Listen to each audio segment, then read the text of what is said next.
In one of the most newsworthy days in Baltimore Ravens history, star quarterback Lamar Jackson has requested a trade, as he stated on his Twitter earlier today. The Flex Zone podcast, only place giving you sports how you want it when you need it. Impromptu live session coming your way. Only place giving you sports how you want it when you need it. You guys know the drill. Hit that subscribe button, hit that like button, hit that bell.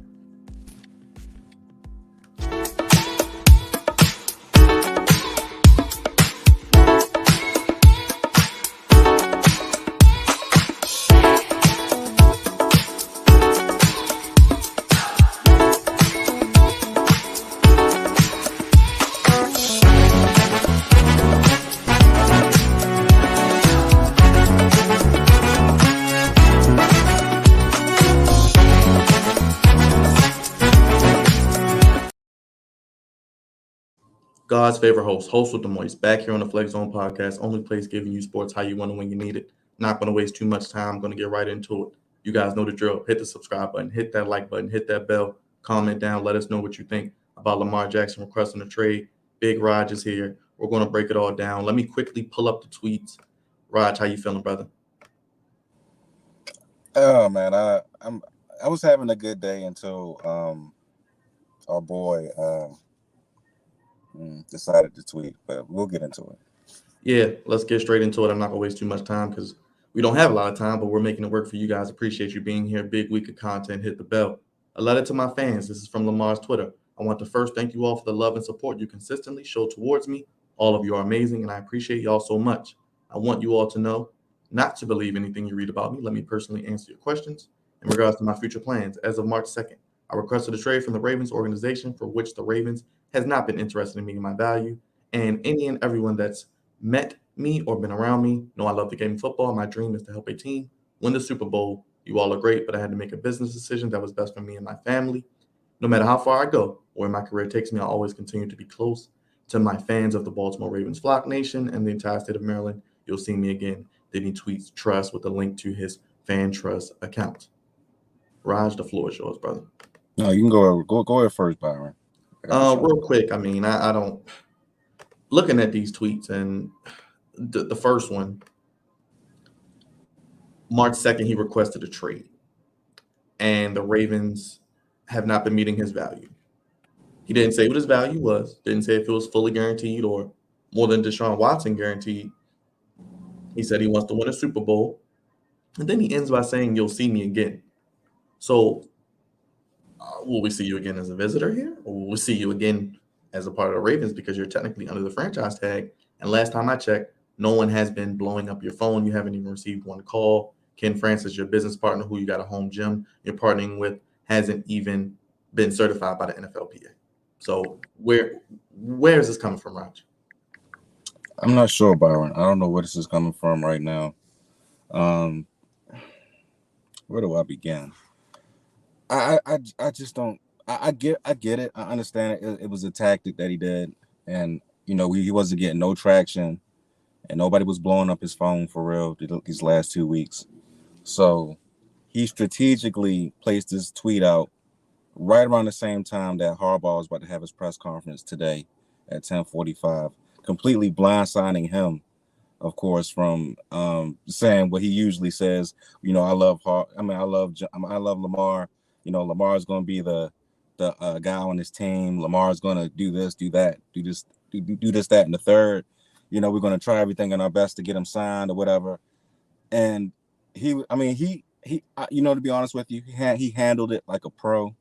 So shout out to Harbaugh for that, because I did not see that coming. Because I still watched the whole thing, honestly, even after the damn internet and everybody on TV was just going crazy, and of course Facebook and Twitter. But bro, it's a blow, man. I mean, I get it. He wants his money. They're not giving him what he says he's worth.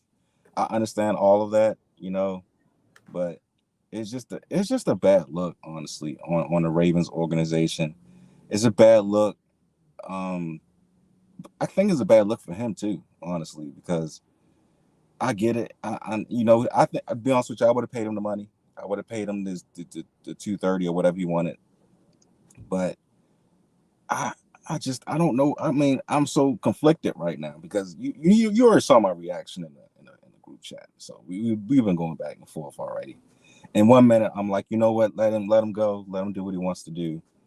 But on another thing, though, I'm just like, yo, screw that. Keep his ass for another year, man. He still don't have any leverage. It's not like you're going to get anything really back for him this year. I would keep his behind on the team for another year and trade him next year, and you know let the chips fall with where it may. And if he doesn't want to show up, if he wants to hold out for the entire year, that'd be on him. He'd be missing out on a lot of money. But it's not like he's not missing out on a lot of money anyway right now. He doesn't have any big time endorsements. He's not, doing commercials or whatever. He's too busy, dancing at bowling alleys and, uh, doing gyms on what is it? Gyms and briefcases with Ken. Home gyms with a briefcase. He Yeah, had the big Baltimore chain on, dapping people up with but bags of money. Remember you mentioned that earlier this all season? yep, he was at the concert with DJ Khaled, the Baltimore chain on. He's just doing a whole bunch of stupid stuff right now, and it's just funny to me. It's like, oh, now you want to get the hell up out of here? Now you want to leave? Really? And he was radio silent up until a few weeks ago when the Ravens were saying things. So he trying to switch the narrative back with the whole interview, which I don't think is coming out now. And now all of a sudden he goes to Twitter the same time that the coach that rides for you each and every time, even when you don't give your best. The one person who's had his back through all of this has been John Harbaugh, who's made it look good. Oh, we want Lamar back 200%. I love Lamar. He's our quarterback. All them fourth downs he goes for during the games for Lamar. He's rode for Lamar. And now for Lamar to do this when he knew his coach was speaking this morning, because you told me this morning he was having a press conference. I'm like, okay, so clearly Lamar knew this, probably days before. Of course Lamar knew it. That's why he tweeted it out. He had it ready and prepared just to hit the send button. I mean, it is what it is, man. It is what it is. If they decide to trade him, we already know what's going to happen with this team. They're not going anywhere for the next 3 to 4 to 5 years. I've said this. I predicted this. I made a video last year telling y'all that Steve Bisciotti was not giving him a fully guaranteed contract. I said he'll never give a quarterback probably a fully guaranteed contract. I made a whole video about this, and I saw that part doesn't really surprise me. It's just everything else that's been going on. I wish he would have did this a lot sooner, like right after the damn season ended. Like, look, I don't want to be here. Okay, so just get rid of me. Just trade me.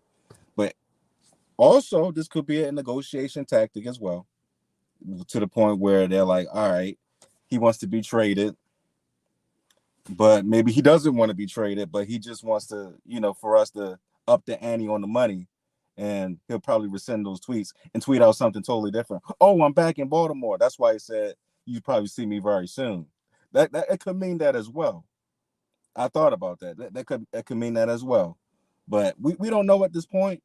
This is the first major blow from Lamar. He had to fight back because the Ravens had him in the stranglehold. So he's fighting back right now. He's on his Ali shuffle, fighting back. Doing his Adonis Creed, man. Doing his Adonis. Yeah, he against the ropes right now. So he hit him with something big this time. So I expect the Ravens to, do their due diligence. I expect them to be patient, be careful. They're winning the game right now. They're winning. They're still winning the game, but I just expect them to, And don't we have the Liars Lunch next week? So they have a whole week to prepare? Yes, they have a whole week to prepare some statements, and you put some, liars faces on or whatever. Say we're going to do our due diligence or whatever it takes for Lamar or whatever. But I don't know how this is going to go. But if I was the owner, I would not trade his ass. I don't care if he holds out the entire year. I don't care if he screams and begs on Twitter. I don't give a damn what he does. You want to embarrass us like this today? I'm going to show you what I can really do with you, fool. And then when the time hits, I'm going to trade your ass next year. Get you the fuck up out of here. I said it. Get him up out of here. And definitely get all the picks in the world for him. Brian, I don't think he put him out there hurt. Lamar got hurt on his own. And I think, if anything, Lamar probably could have played, but he didn't do like Pat Mahomes or Jalen Hurts.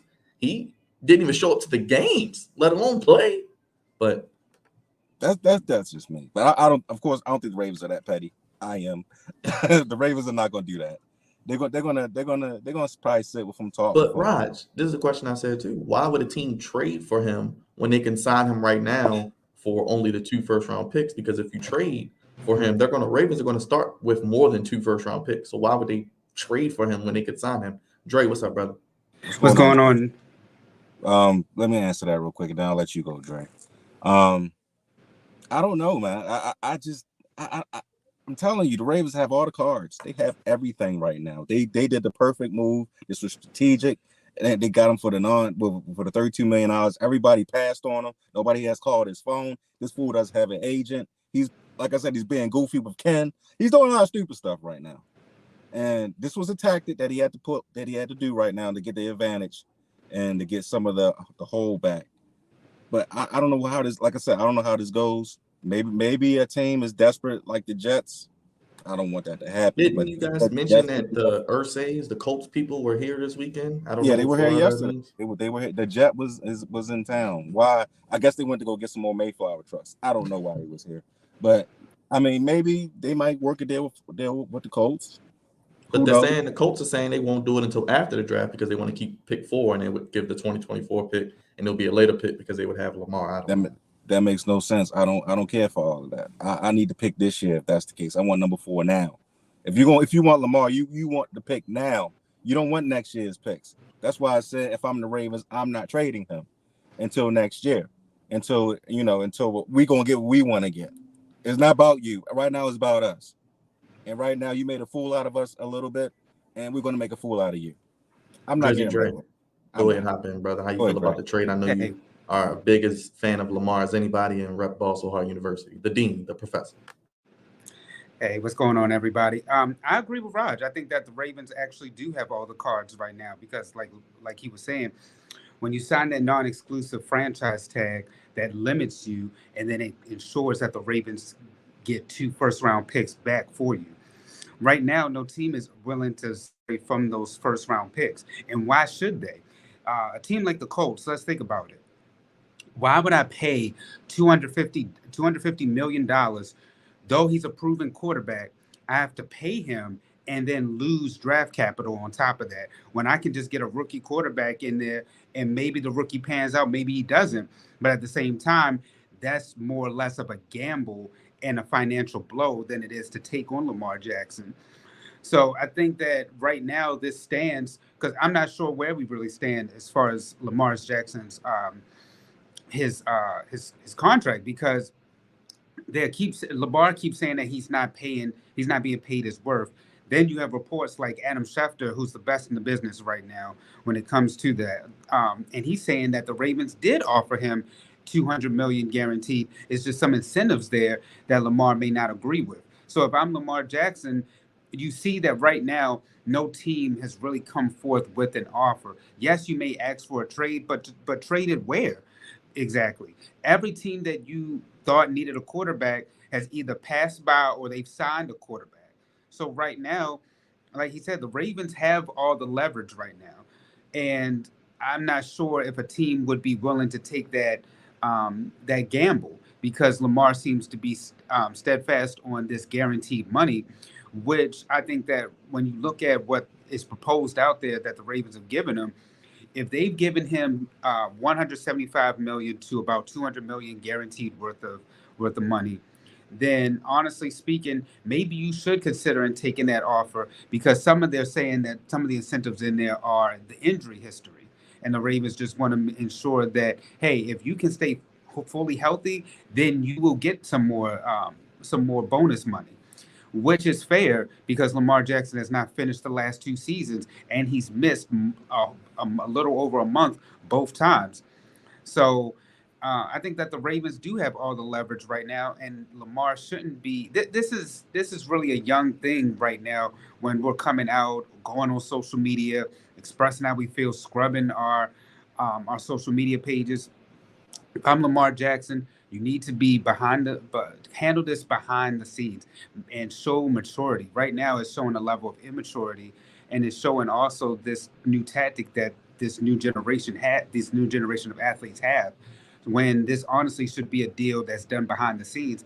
And I'm for him. I don't mind him not having an agent, but I think that a point that I was going to make tonight when we were talking about this, your first major contract, I think that you should at least consider having an agent. And the reason I say that is because with that first deal, you don't know some of all the ins and outs. Yeah, you want to take away the middleman, but at the same time, if you have an agent, you can at least learn. So that way, in because Lamar Jackson's really young, everybody's got to realize this is going to be he's going to get another contract down the road.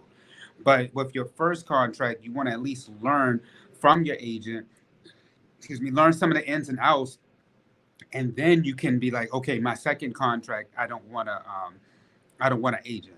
Um, I think that he would be able to pull this off, but if he is honestly steadfast on the guaranteed money aspect of it, and then also what he's doing and posting on social media, these just aren't good looks. If he was just able to handle all this stuff behind closed doors, be mature, then I think that he would have a leverage right now. But the Ravens seem to have all the leverage because of Lamar and what he's showing as immaturity.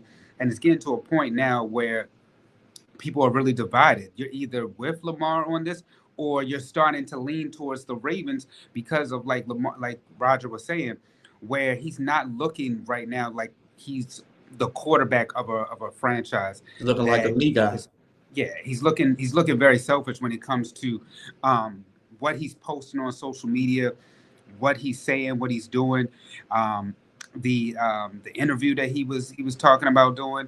So all those things come into perspective when you're talking about paying somebody. And then these aren't his. This isn't his money. This is the Ravens' money, and they're giving it to him.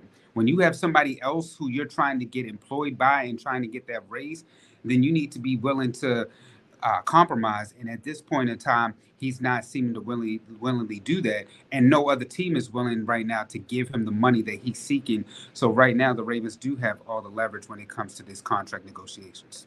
Now, fellas, I know we'll talk about it more tonight. I know we're all kind of limited for time. What do you think happens next? The Ravens did sign Nelson Aguilar on Friday. I did a video about it. The Ravens will speak next week.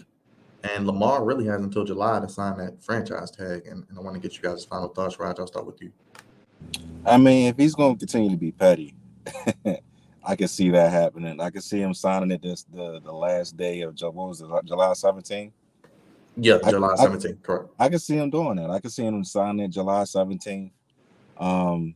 Maybe he might show up to camp. Maybe he might not if they don't trade him by then.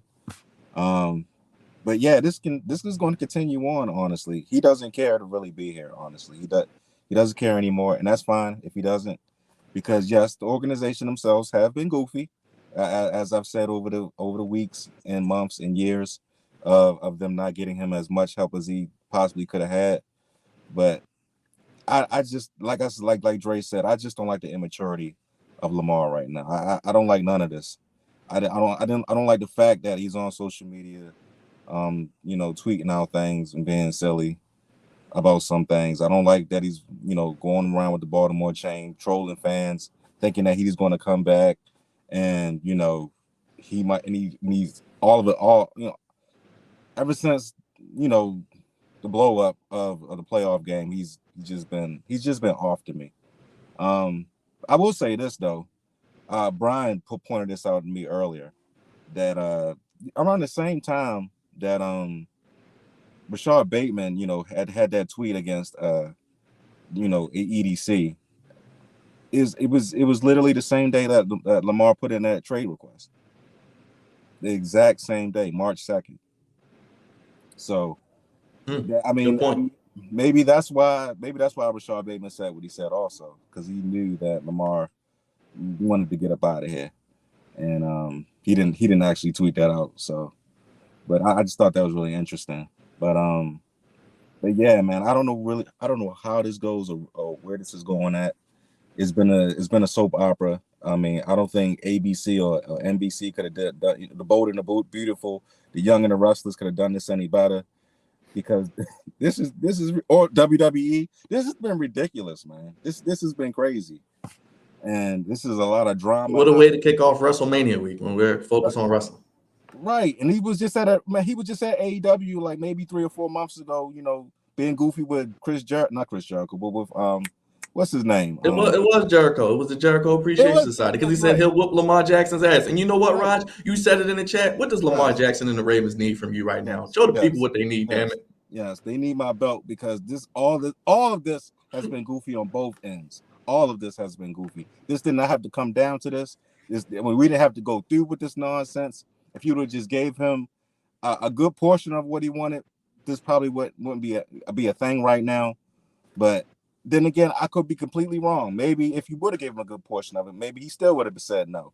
So I don't know exactly what he wants. He still hasn't stated exactly what he wants, and I think that's the biggest major problem of everything is what does exactly what he want. And that's what I said when I read the first tweet. He never said. He said the Ravens have not been meeting his value, but didn't say his value. Like what is your value? Like what exactly do you want? Either you want fully guaranteed or you don't.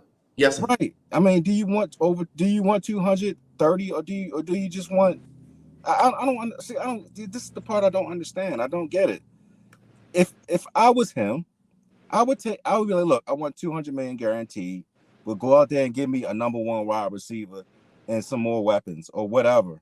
Do the best you can in that aspect, and I'll be the best player possible. Because I know he really does not want to leave. He's still promoting the damn Baltimore chain. Especially when you've been a free agent for over a month and no one's called you one time. Not even the Commanders. Not even the Jets want a 40-year-old quarterback instead of a former guy who's not even 30.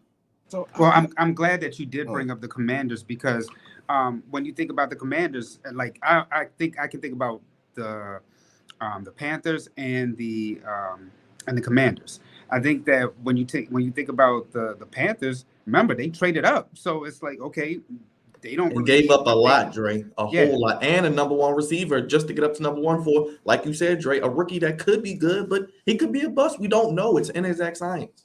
And then when you bring up the Commanders, remember right now they're going through a ownership transition. So how do you ensure with new ownership whether or not Lamar Jackson is the direction you want to go in? Because look at what's happening right now with the Denver Broncos, and that happened during that exchange with new ownership. So it's a real gamble when it comes down to that. And like Unc pointed out, what does Lamar really want? That's the aspect in all of this that we really don't know.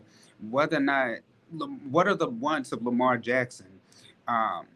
So until we get clarity when it comes to that, he's not really looking like the best right now. And then also, I mean, the Ravens haven't been all that when it comes to these contract negotiations, but I do give them credit because Harbaugh has still been fighting for Lamar. He's been saying, look, we still want to get this deal done. Let's try to work something out. So he's still there for Lamar when it comes to this. So it's kind of a wait and see, but it's just it's a lot of drama when it comes to this, and I don't think that it's necessary. But then again, it's keeping the NFL relevant right now because we're always talking about Lamar Jackson when it comes to these contract negotiations. We have the NFL draft coming up. I mean, it's still football out there, but this is going to, of course, lead the way until Lamar does sign. And I'm not sure what he wants to do because, the Ravens build a team around you. So you shouldn't want to leave, but yes, you should demand the help. Now, if he would come out and say some stuff like that, I think that people could be like, okay, get him some help. But it's hard to also get help when your quarterback is not signed yet to a major deal. So it's hard to trade for somebody like a D-Hop or whatever wide receiver that there might be out there in order to ensure that. But it's very telling, like you said, that no team has made an offer yet. And it might be because of the Ravens' ability to match, but at the same time, at least put in a bid for an MVP quarterback. Well, Drizzy Dre, I appreciate you fellas hopping on because we did an impromptu live. We made it work in our schedules. We've been it's gonna be a busy week, brother. Tonight though, we start the party off with the Flex Zone Podcast, episode 387. Real quick, let people know what to look forward to tonight, because this will be something we talk about as well. We got a 40 dog coming on. We'll be talking more of this Lamar stuff tonight as well. So stay tuned for that. WrestleMania is WrestleMania week, so we'll be talking a lot of WrestleMania, of course. And we're just gonna say some more things about this Lamar thing. We gotta, this is relatively still kind of fresh, so we're gonna have more for you tonight. Pravante will be on. Is Ralph still coming on tonight, Dre? Okay, Ralph is still coming on tonight, so he's gonna have some opinions as well. So just stay tuned, guys. Stay tuned. I know it's been kind of rough for Baltimore Ravens fans, but we're gonna get through it. We're gonna talk it out. We're gonna be all right. We're gonna be all right. Jersey Dre, anything you want people to know tonight? The main event? Looking forward to tonight, ending the sports and women's series that we're doing for the 2023 year. We got Ralph coming on, of course, so that means WrestleMania season, NBA playoffs are coming up, as well as March Madness. So it's a lot happening in the sports world in addition to what's going on right here in Baltimore with the Baltimore Ravens and Lamar Jackson. So another great episode on deck. Make sure y'all stay tuned, like and subscribe right here. You already know what it is. It's the Flex Zone Podcast. 40 Dog will be on. We'll have Ralph. We got Final Four. We got Lamar. We got baseball, Dre. Can't forget that. Starting on Thursday, we'll touch on that briefly as well. Loaded show, 10 p.m. The place to be, the Flex Zone Podcast. Subscribe, like, share. Only place, fellas, give you sports how you want it. When you need it. Appreciate you joining us. For Big Raj, social media producer, head of the table, executive producer, the man who's been reigning for almost 1,000 days like Roman Reigns, Jersey Dre. We're signing off. Let us know your thoughts on Lamar. We'll see you tonight. Flex Zone Podcast, y'all. Peace. Peace.